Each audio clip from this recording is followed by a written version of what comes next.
This video is about breaking myths about the Latin Mass.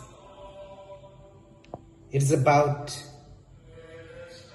understanding, an invitation to pick up, read, get to know what happened.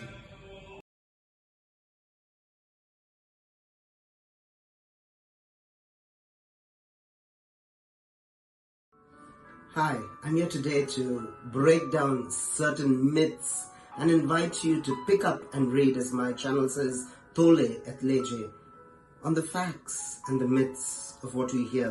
The 1962 rite, or the extraordinary form of the Mass, people say that the Latin Mass was not understandable. Now that is a myth. It was very understandable because missals were printed and given to the faithful.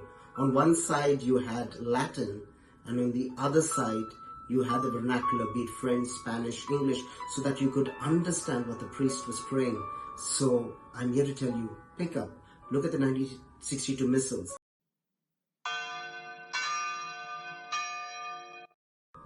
The second myth that comes up was the Latin Mass was revised.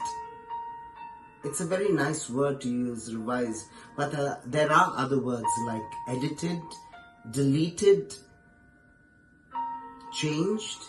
So I would invite you, pick up, read, and see what happened. As a child, I think it was told to me that the Mass was translated from Latin to the vernacular. But when I pick up a 1962 missal and see there is no translation, a lot of scripture has been taken away, a lot of prayers deleted, prayers changed, and a very different form of the Mass. And so it didn't look like a revision. If you knew Father Annabelle Bugnini, the one who was in charge of this entire office of editing, deleting, I would say there's a plagiarization taking place. And I would ask you to check that if you go to the 1553 Missal of Cranmer of the Anglican Church, look at the English translation of that Mass and look at the modern Mass and the English translation.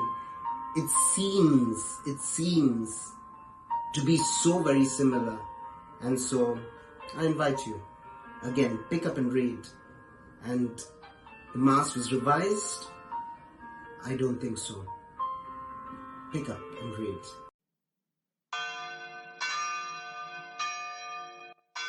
Another myth that comes up is that the Vatican.va brought changes to the liturgy.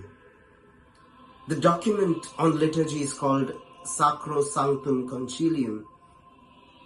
Two paragraphs very important. Paragraph 36, subdivision 1, and 116.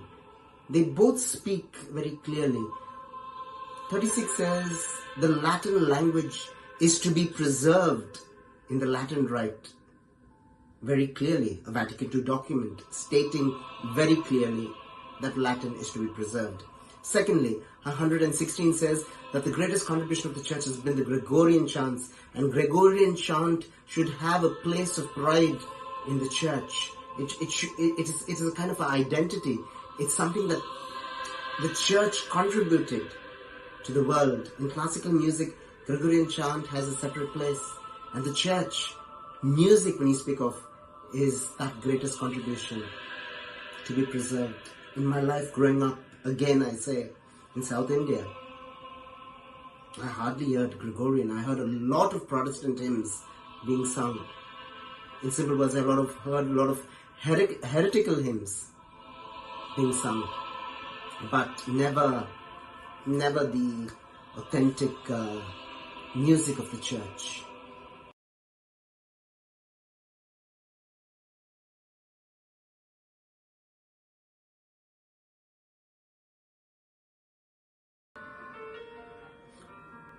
The Latin Mass was never abolished. The great Pope John Paul II, Pope Benedict XVI, they all said that the extraordinary form continues in the Church. I grew up in India, and something that I never ever noticed was I knew a lot of priests, I knew a lot of seminarians. None, and I can be very sure, none in India were ever trained after the 1970 to celebrate the extraordinary form. No seminary in India is there who trained, but the popes, the great John Paul II, Benedict said that the Mass was never abolished. But if you don't teach your seminarians that at all, does it stay or does it get abolished? Is this a fact, fiction, a myth? Pick up, read, ask questions, and I think you would get answers. I would always tell you to pick up and read. And so in the link below, I would give you a few links that will help you in your research to know more of what happened about the Mass and the books that I'm about to recommend. Some of the books that I would recommend, one is the Ottaviani Intervention, which is a short critical study of the New Order of the Mass. Another is a very nice book which is called Lex Orandi, Lex Credendi by John Witherell. It's a good read if you're really interested to find out what happened with the change after 1970.